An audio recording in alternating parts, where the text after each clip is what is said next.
नमस्कार. मिळून साऱ्याजणी मासिकाच्या सावित्री ज्योतिबा समता उत्सवामध्ये आपल्या सर्वांचं मी मनापासून स्वागत करते. सावित्री ज्योतिबा हे स्त्री चळवळीचे मायबाप आहेत अशी साऱ्याजणीची भूमिका आहे आणि म्हणून साऱ्याजणीच्या रौप्य महोत्सवी वर्ष 2014पासून 10 मार्चला आपण हा साजूस म्हणजे सावित्री ज्योतिबा समता उत्सव सुरू केला आहे. यावर्षी करोनाच्यामुळे आपल्याला फुलेवाड्यावरती सत्यशोधकी विचाराचा जागर व्याख्यानाच्या माध्यमातून करता येणार नाही आणि म्हणून आपण ऑनलाईन माध्यमाचा सहारा घेतला आहे. यावर्षी आपल्याला डॉक्टर राधेश्याम जाधव हे एक तडफदार अभ्यासू पत्रकार या व्याख्यानासाठी लाभले आहेत. या व्याख्यानाचा विषय आहे माध्यम संवादाचे फुले आंबेडकरवादी प्रतिमान. आपल्याला माहीत आहे की फुले आणि आंबेडकर यांची पत्रकारिता ही ज्वलंत होती. आज संविधान आणि लोकशाही धोक्यामध्ये आलेली आहे आणि या काळामध्ये प्रत्येकाच्या मधला सत्यशोधकी पत्रकार जागा व्हावा असा प्रयत्न आमचा आहे. आपल्याला माहीत आहे की विद्याबाळ पैश शांती संवादाचा हा उपक्रम आपण सुरू केला आहे.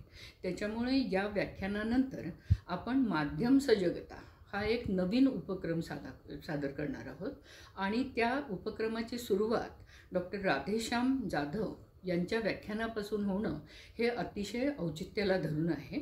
कारण त्यांची ओळख खूप मोठी आहे. ते तरुण अभ्यासू पत्रकार आहेत. त्यांची ओळख आमचे समाज माध्यम प्रतिनिधी संदीप करून देतीलच, पण जाता जाता एवढंच सांगते की ते रामनाथ गोयंका पारितोषिक विजेते पत्रकार आहेत. डॉक्टर बाबासाहेब आंबेडकर आणि फुले जयंतीच्या निमित्ताने या दोघांच्याही क्रांतिकारी कार्याला साऱ्याजणीचा मनापासून सलाम. जय भीम. नमस्कार, मी संदीप मसहूर. माध्यम संवादाचे फुले आंबेडकरी प्रतिमान या विषयाची मांडणी डॉक्टर राधेश्याम जाधव करणार आहेत. मी त्यांची थोडक्यात ओळख करून देतो. डॉक्टर राधेश्याम जाधव गेली अनेक वर्षे राष्ट्रीय पातळीवरील इंग्रजी दैनिकांमधून काम करत आहेत. शेती, पर्यावरण, राजकारण, शहरीकरण, आरोग्य आणि विकास या विषयांवर त्यांनी विपुल लेखन केले आहे. महाराष्ट्रातील शेती, अर्थकारण, शेतमजुरांचे प्रश्न, महिला शेतकरी आणि त्यांचे प्रश्न यांची सखोल मांडणी त्यांनी केली आहे. अलीकडेच ऊसतोड महिलांच्या आरोग्याविषयी त्यांनी लिहिलेले लेख खूप गाजले. राष्ट्रीय आणि आंतरराष्ट्रीय माध्यमांनी त्यांची दखल घेतली आणि निव्वळ माध्यमच नाही तर शासन दरबारी देखील त्याची दखल घेण्यात आली. दुष्काळग्रस्त भागातील शेती आणि सकारात्मक संघर्ष हा त्यांच्या संशोधनाचा आणि अभ्यासाचा विषय आहे. पत्रकारिता आणि संवादशास्त्र या विषयात ते PhD धारक आहेत. लंडन स्कूल ऑफ इकॉनॉमिक्स या लंडनमधील जगप्रसिद्ध विद्यापीठामध्ये ते 2009मध्ये ब्रिटिश सरकारच्या शिष्यवृत्तीखाली संशोधन करत होते. शिवाय त्यांना इतरही अनेक शिष्यवृत्त्या मिळाल्या आहेत. पत्रकारितेतील प्रतिष्ठेचे रामनाथ गोयंका पारितोषिक त्यांना 2 वेळा मिळाले आहे. स्टेट्समनच्या ग्रामीण पत्रकारितेच्या पुरस्काराचे ते मानकरी आहेत. त्यांना तब्बल 20 राष्ट्रीय आणि आंतरराष्ट्रीय पुरस्कार, अनेक शिष्यवृत्ती मिळाल्या आहेत. डॉक्टर राधेश्याम जाधव सध्या हिंदू बिझनेस लाईन या दैनिकात सहसंपादक म्हणून काम करतात. माध्यम संवादाचे फुले आंबेडकरी प्रतिमान या विषयाची मांडणी आता डॉक्टर राधेश्याम जाधव यांच्याकडून आपण ऐकूया.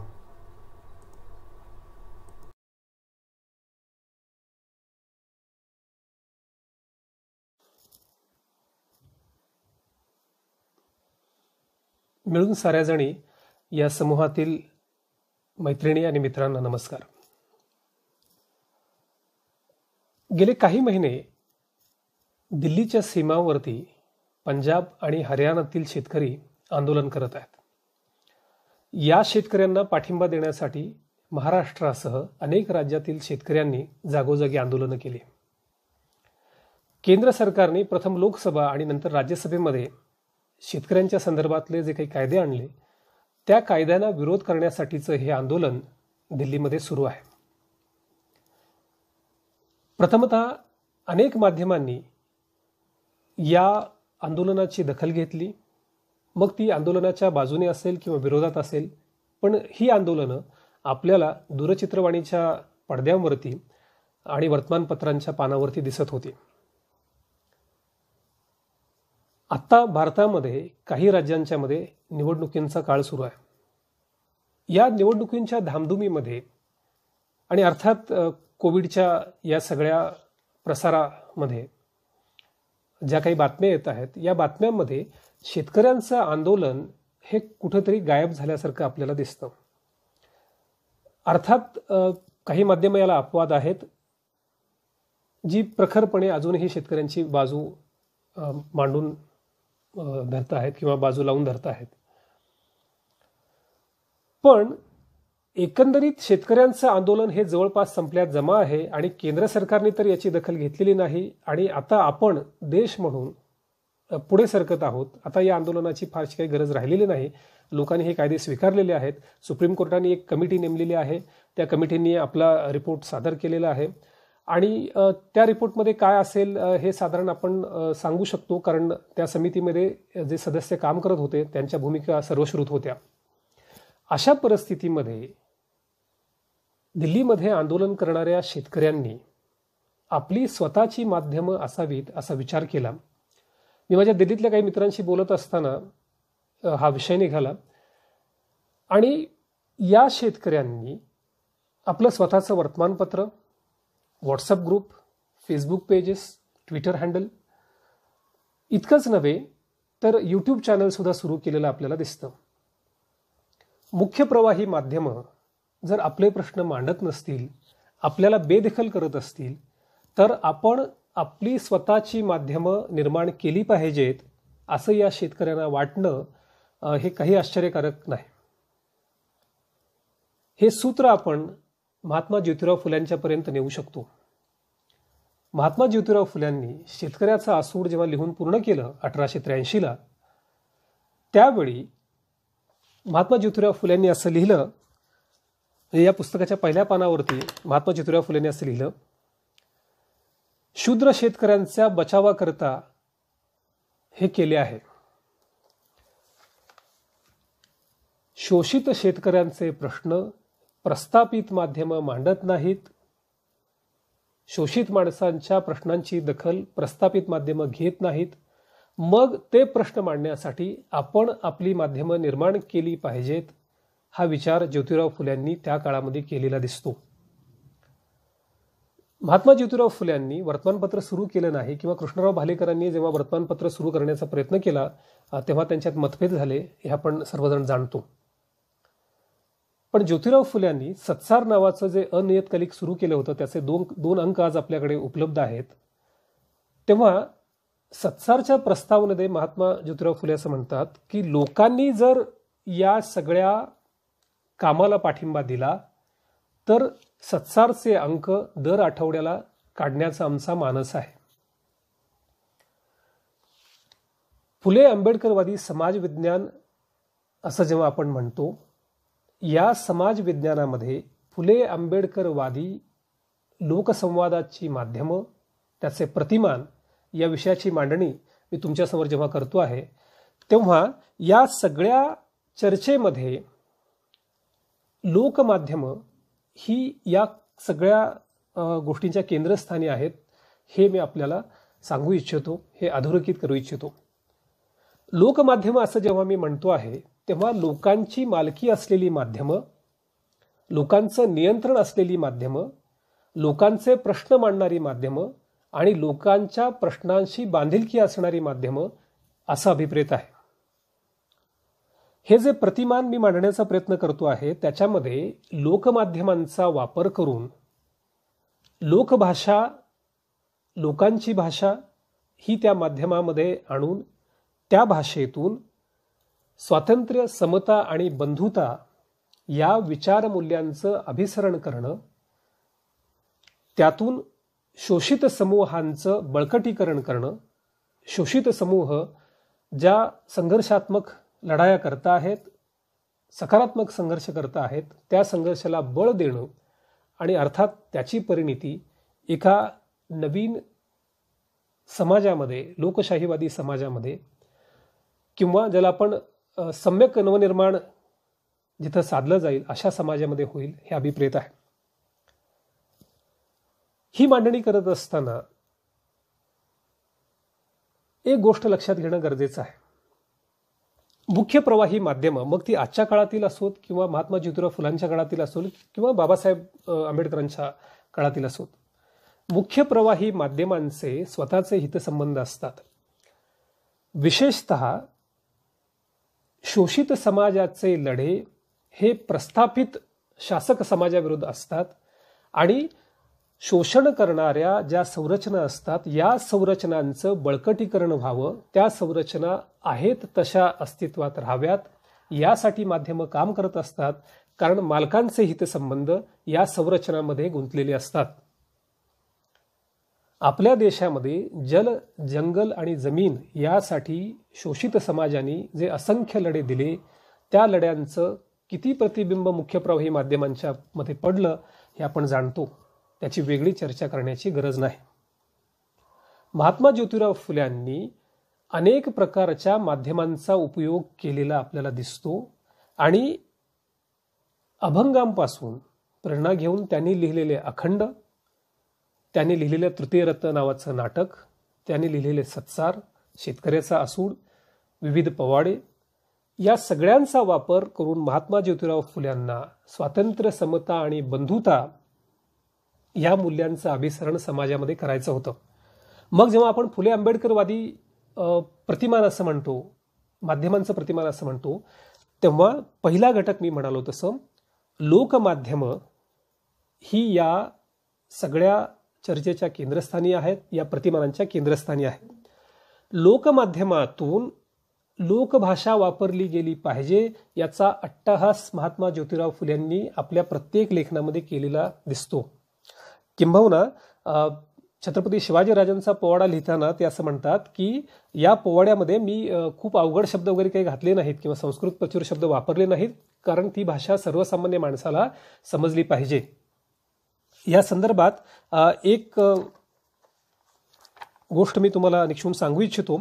आणि गुलामगिरीमध्ये जेव्हा ज्योतिराव फुल्यांनी शोषित समाजाच्या वेदनांची, यातनांची जी मांडणी केली,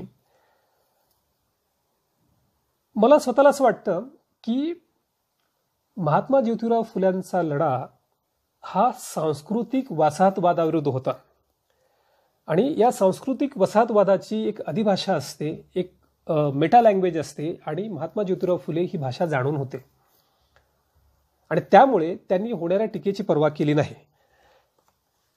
विष्णूशास्त्री चिपळूणकरांनी महात्मा फुलेंच्या भाषेचा जेव्हा उल्लेख केला तेव्हा तो कसा केला पहा. हे तुम्हाला मी जे वाचून दाखवतो आहे ते 1917 साली चित्रशाळेने काढलेली निबंधमालेची 3री आवृत्ती, पान क्रमांक 920 ते 927. विष्णूशास्त्री चिपळूणकर असं म्हणतात, आमच्या शूद्र धर्मसंस्थापकांची तर कशी मौज आहे. त्यांना पुरते व्याकरणाचे व शुद्ध लिहिण्याचेही ज्ञान नाही. मिस्टर फुले या सूचना अशी की जर त्यास आपल्या ज्ञातीबंधूंची सुधारणा कर्तव्य असेल तर ती गुलामगिरीसारखे ग्रंथ तयार केल्याने व जे आपणाहून सर्व प्रकारे श्रेष्ठ त्यास नुसत्या शिव्या दिल्याने ती होणार आहे असे मुळीच नाही. विष्णूशास्त्री चिपळूणकरांनी व्याकरणाचा आधार घेऊन आशय मारण्याचा प्रयत्न इथं केला आहे असं मला वाटतं आणि हाच प्रयत्न वारंवार होताना, पिढ्यानपिढ्या होताना आपल्याला दिसतो आहे. भाषेची शुद्धता, भाषेची अशुद्धता, त्याचं उच्चारण हे माणसाच्या शुद्धतेशी, माणसाच्या अशुद्धतेशी जोडलं गेलं आहे का? त्याच्या प्रश्नांशी जोडलं गेलं आहे का? भाषा पवित्र आणि अपवित्र असू शकते का? माणसं पवित्र आणि अपवित्र असू शकतात का? महात्मा ज्योतिराव फुल्यांनी माध्यमांचा वापर करताना यास सडेतोड उत्तर दिले आहे असं मला वाटतं. म्हणजे माझी भाषा, माझी संस्कृती या संदर्भात एक सक्षम पर्याय महात्मा ज्योतिराव फुले उभे करतात.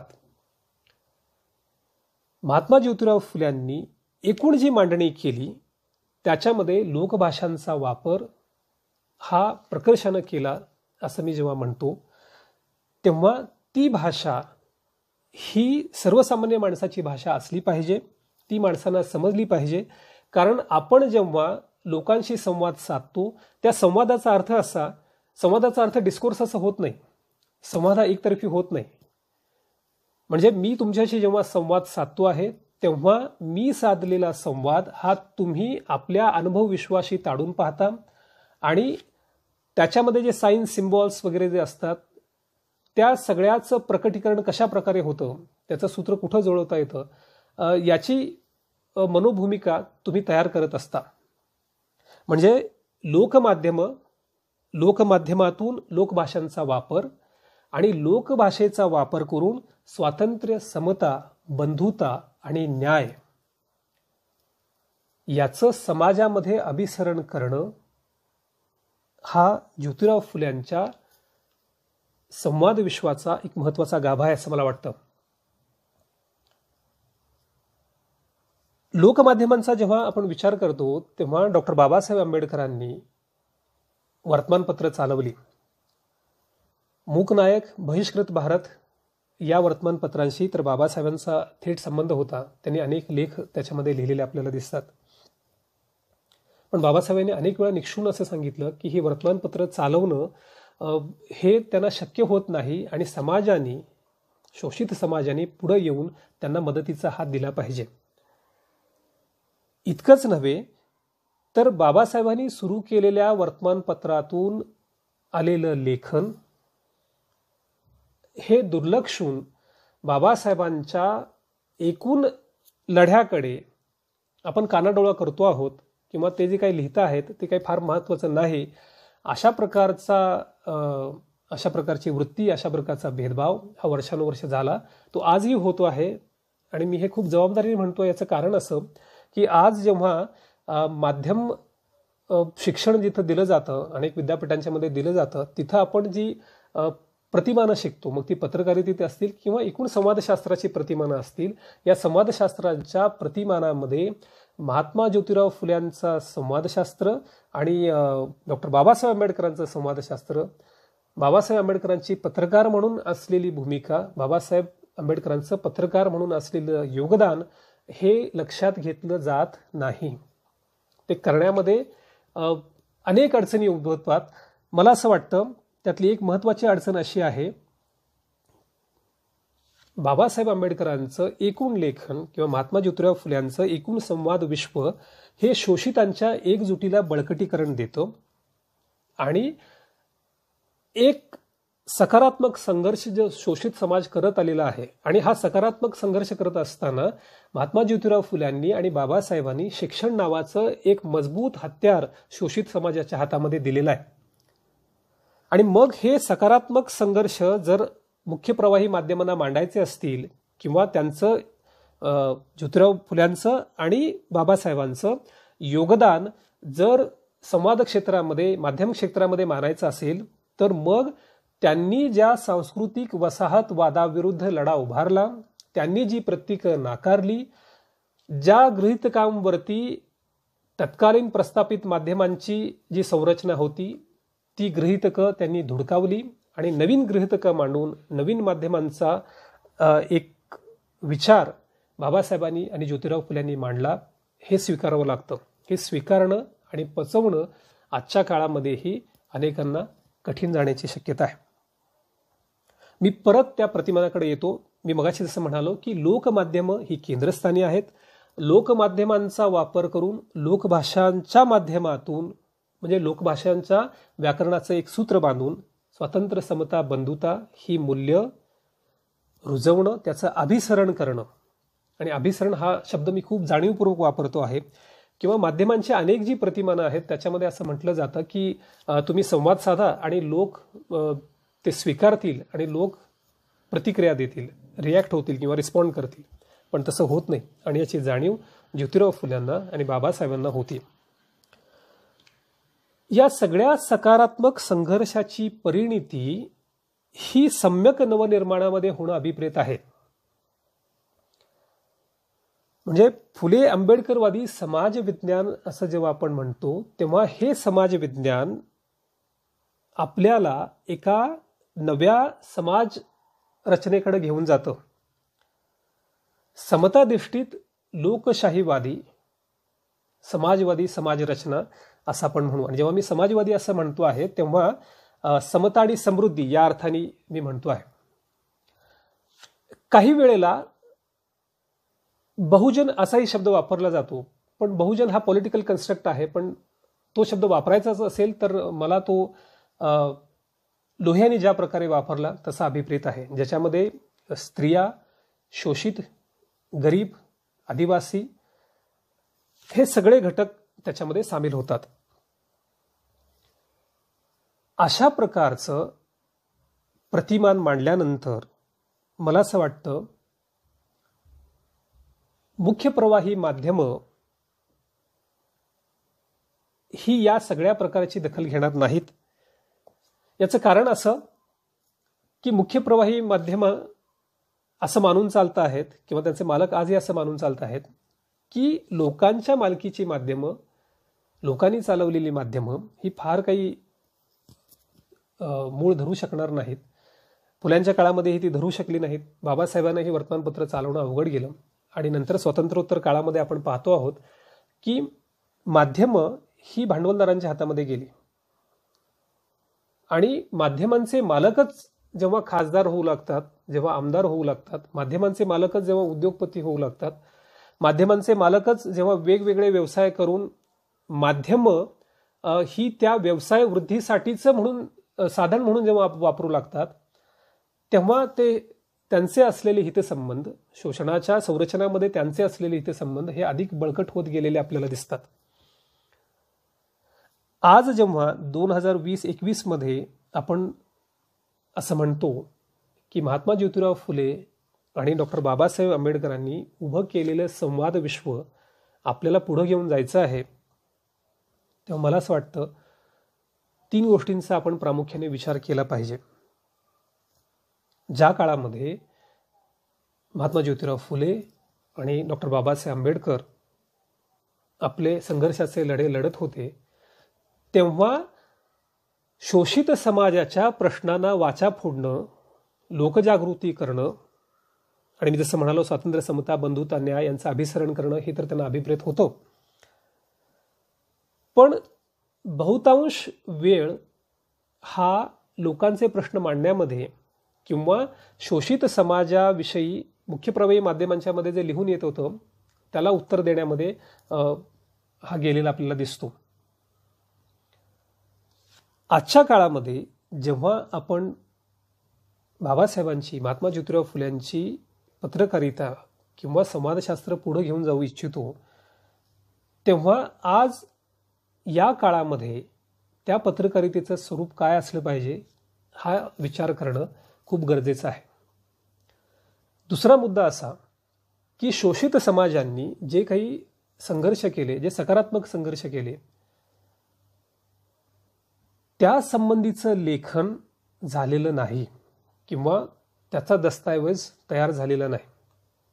आणि मग होतंय काय पहा, इतिहासाचे 2 प्रकार असतात की जिथं लिखित इतिहास असतो आणि ज्यांच्या हातामध्ये सत्ता असते ते ठरवतात ज्ञान म्हणजे काय आहे, ते ठरवतात शुद्ध म्हणजे काय आहे, ते ठरवतात अशुद्ध म्हणजे काय आहे, ते ठरवतात कुठली भाषा योग्य आहे आणि कुठली भाषा अयोग्य आहे. ही प्रमेय जर आपल्याला धुडकावून लावायची असतील तर ज्योतिराव फुल्यांनी जो मार्ग सांगितला की पर्यायी प्रतिमानांची मांडणी आपण केली पाहिजे, ती मांडणी आज या काळामध्ये होणं अतिशय गरजेचं आहे. म्हणजे शोषित समाजाचे जे सकारात्मक संघर्ष होते त्या संबंधी लिहिणं, त्या संबंधीच्या कृती, त्याची दखल घेणं मला असं वाटतं की माध्यमकर्मी म्हणून आपल्या सर्वांची जबाबदारी आहे. तिसरा मुद्दा मला असं वाटतं की जेव्हा सम्यक नवनिर्माण ही समाजरचना आपण डोळ्यासमोर ठेवतो, तेव्हा माध्यमांची या सगळ्या प्रक्रियेमध्ये असलेली भूमिका ही तपासून पाहणं गरजेचं आहे. मग याच्यामध्ये आपण ज्या प्रकारची भाषा लिहितो ती भाषा, वापरतो ती प्रतीकं, लेखनाचे प्रकार, म्हणजे ज्याच्यामध्ये सिमिओटिक्स आणि सेमेंटिक्स हे सगळे घटक येतात. महात्मा ज्योतिराव फुले आणि बाबासाहेबांच्या संवादशास्त्राची शास्त्रीय मांडणी करण्याची ही वेळ आहे असं मला वाटतं. आणि हे करत असताना एक नवी अन्वेषण पद्धती आपण तयार करणं गरजेचं आहे. आणि ही अन्वेषण पद्धती भाषेची शुद्धता अशुद्धता किंवा व्याकरणाचे नियम हे स्वतःचे स्वतः तयार करेल. आशय महत्त्वाचा असेल, माणसांचे प्रश्न महत्त्वाचे असतील, माणूस महत्त्वाचा असेल. ही माणूस केंद्रित मांडणी जर आपल्याला करायची असेल तर मला असं वाटतं की ज्योतिराव फुल्यांची आणि बाबासाहेबांची पत्रकारिता, त्यांचं संवादशास्त्र हे आपण एक सूत्र म्हणून मांडलं पाहिजे. आणि विशेषतः आजच्या काळामध्ये जेव्हा समाज माध्यमं खूप प्रभावी ठरत आहेत, म्हणजे आपण असं म्हणतो की व्हॉट्सअपवरती अनेक मेसेजेस येतात किंवा फेसबुकवरती लोक काही लिहितात, या संवादशास्त्राच्या प्रतिमानाचे आपण एक सपोर्टर म्हणून किंवा आपण वाहक म्हणून आपली ही जबाबदारी बनते की जेव्हा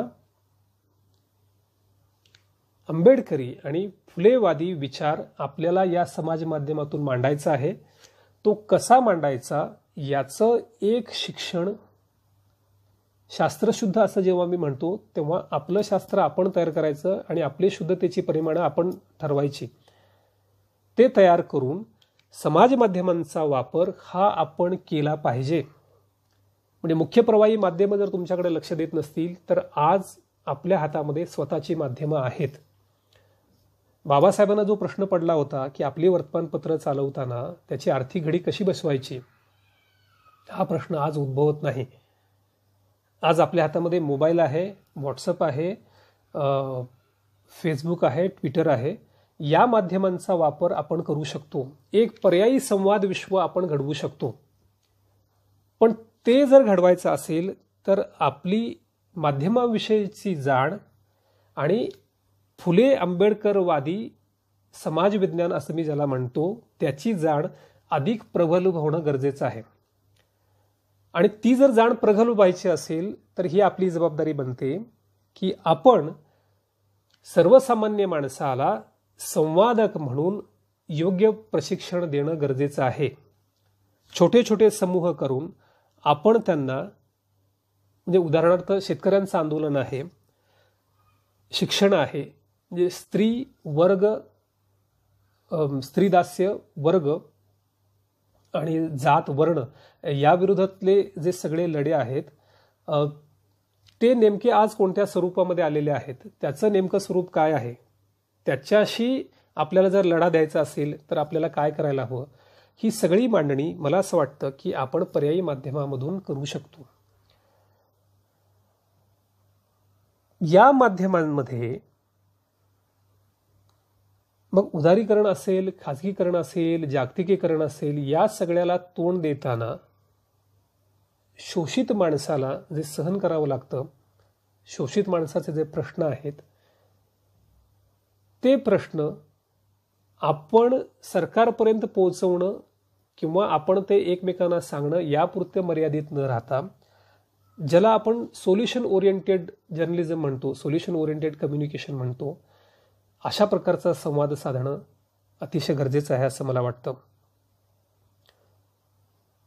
मिळून साऱ्या जणी विद्याताईंनी अनेक वर्ष चालवलं. एक सशक्त पर्याय म्हणून मिळून साऱ्या जणी असेल, साधना असेल, मराठीमध्ये हे प्रयोग झालेले आपण पाहतो. आता मात्र आपल्याला नवमाध्यमांचा वापर हा आपल्या प्रतिमानांसाठी, आपल्या विचारधारेसाठी आणि सम्यक नवनिर्माणासाठी करणं अतिशय गरजेचं आहे. त्यासाठी मी जसं म्हणालो की आपल्याला पत्रकारितेचे जे शिक्षण दिलं जातं ते पत्रकारितेचं शिक्षण हे बांधाबांधापर्यंत, शेतापर्यंत गेलं पाहिजे. म्हणजे लिहिणं वाचणं ही कुणाची मक्तेदारी असू शकत नाही, असत नाही. सर्वसामान्य माणसाला, सर्वसामान्य शेतकऱ्याला जर त्याचे प्रश्न मांडायचे असतील तर त्याच्या हातामध्ये माध्यम आहे. फक्त ते कसं वापरायचं, त्याचा वापर कसा करायचा आहे, कशी मांडणी करायची आहे याचं शिक्षण देणं.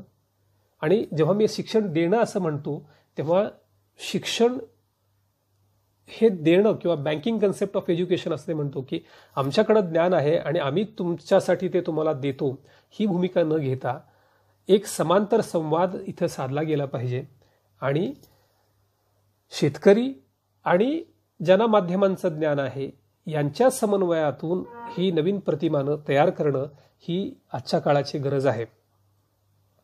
मिळून साऱ्या जणी समूहाने मला आपल्यासमोर हे प्रतिमान मांडण्याची संधी दिली. गेले अनेक वर्ष मी याच्यावरती अभ्यास करतो आहे, सूत्रबद्ध पद्धतीने ते मांडण्याचा प्रयत्न करतो आहे.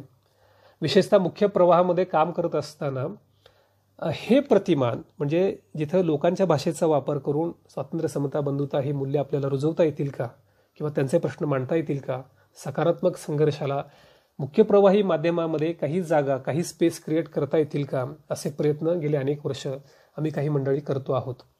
पण त्याचबरोबर एक पर्यायी सशक्त माध्यम विश्व उभं करणं ही काळाची अत्यंत गरज आहे असं मला वाटतं.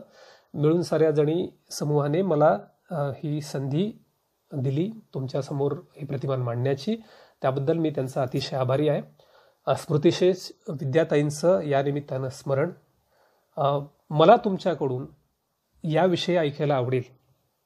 म्हणजे मी मगाशी जसं म्हणालो की संवाद हा एकतर्फी होता कामा नये. दुर्दैवानं या माध्यमामध्ये आता मी जसं बोलतो आहे इथं आपल्याला समोरासमोर संवाद साधता येत नाही. पण आपल्याला जे काही वाटतं, आपल्याला या प्रतिमानाविषयी काय वाटतं किंवा या संवाद विश्वाविषयी काय वाटतं, आपल्याला नवीन आणखी काही करता येईल का, हे ऐकणं मला नक्की आवडेल. आपल्याशी चर्चा करणं नक्की आवडेल. तुम्ही सर्वांनी पुन्हा एकदा तुमचे ही संधी दिल्याबद्दल आभार मानतो. धन्यवाद.